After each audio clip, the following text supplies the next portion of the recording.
Hi, this is with a review of the Dame 8, the 8th Adidas Damian Lillard signature.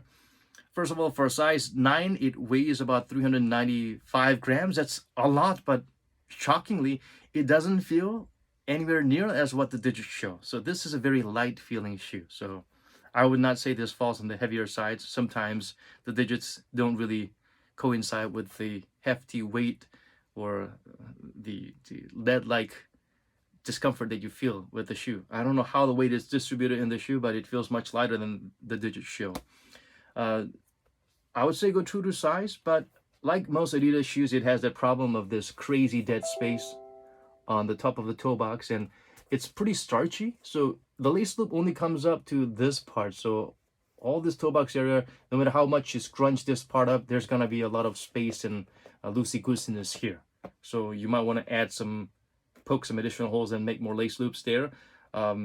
If you have very high fat foot on, then this might be a good fit for you, but most people don't. So it's not crazy wide. Uh, so average Joes, I would say go true to size and try to solve this dead space issue, whichever way you did with previous Adidas models. Um, if you have really, really narrow foot, you can go down half a size. But even if you do that, you'll still have the crazy dead space issue. The upper should be a breathable mesh, starchy mesh material, and inside there's an inner booty, so it's not crazy breathable, but it's not suffocatingly stuffy. Okay, so.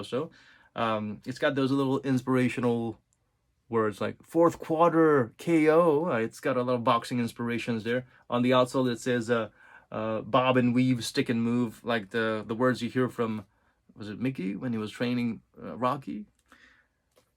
This is the Bounce Pro. Bounce is back, and this is definitely an upgrade from the old Bounce, and I think this is better than Light Strike, and this is perhaps the direction that Adidas should be headed. Why I say the cushioning is good and it's an upgrade, because like most Adidas models, like the latest one we've seen with Trae Young one, they stupidly put this damn plastic plates right underneath your foot, inside, right underneath the strobel board. So on the heel, it doesn't matter because you're just compressing it with your weight, but on the forefoot, when you're toeing off and when you're moving around, that really hinders you, and it can even lead to blisters unless you have some thick insoles. But this, considering that it has a plastic plate right below your foot, because the Bounce midsole is soft enough to work with it, it feels better than most other Dame shoes with this stupid plastic plate. So I would say it's comparable in terms of forefoot cushioning comfort, comparable to the ones like Dame 2s and 5s and 3s, where they did not have the stupid plasticiness right below your foot. They just had a midfoot shank right in the middle of the foot area. So that's pretty much how it feels.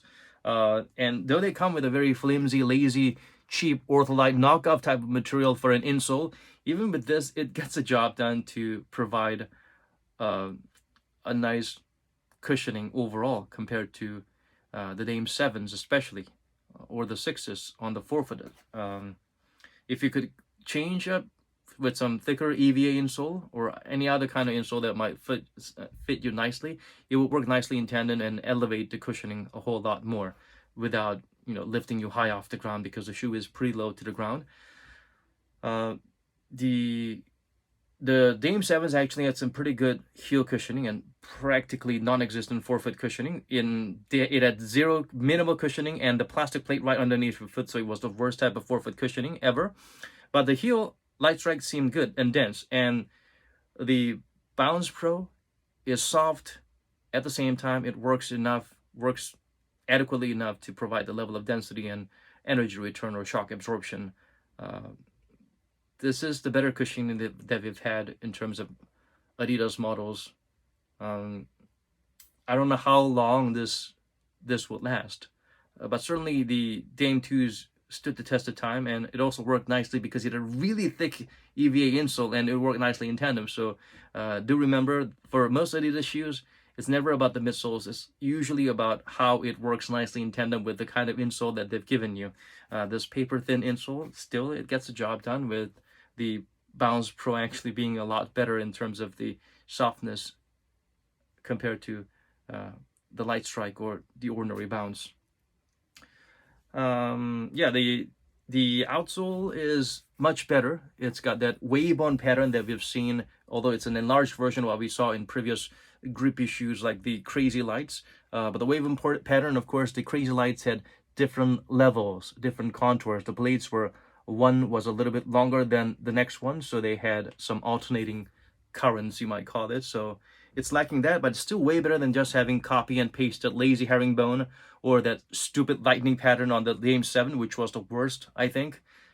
This portion is nice, but the edges, they bring that damn lightning pattern back again, so it's a lot slippery around the edges. You can feel the difference in terms of the grippiness from this area and the edges. So if you tend to slide around your edge a little bit, be careful on dusty parts because this is not going to get any job done.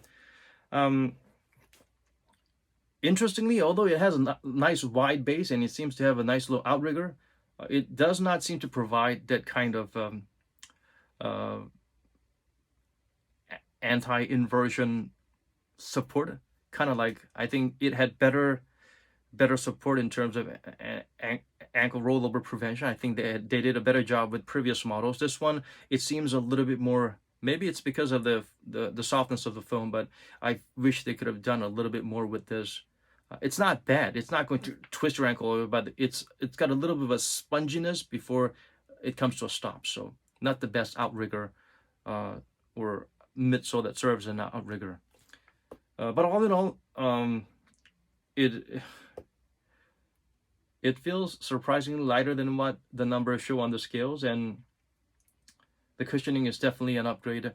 I look forward to what Adidas gets to do with the Balance Pro, and they're moving a step forward towards the right direction in terms of getting their head out of the whatever gutter they're headed in to put this wave bun pattern compared to that lazy lightning pattern or the copy and paste herringbone pattern. It's a pleasant surprise. Please stop putting the plates right below the foot. Please don't do that anymore. And let's try and work on ways to put more laces towards the front near the toe box area, or try to have it a little bit flattened, because I don't know what kind of Shrek cankle foot Frodo friends that you're making these shoes for, but we don't need all that space in this area. The price point is also pretty decent, slightly over $100. So, and Adidas usually goes on discount like that. So, yeah, good job, Adidas. Just minor adjustments. It's definitely an upgrade, the right type of evolution for Adidas basketball shoes.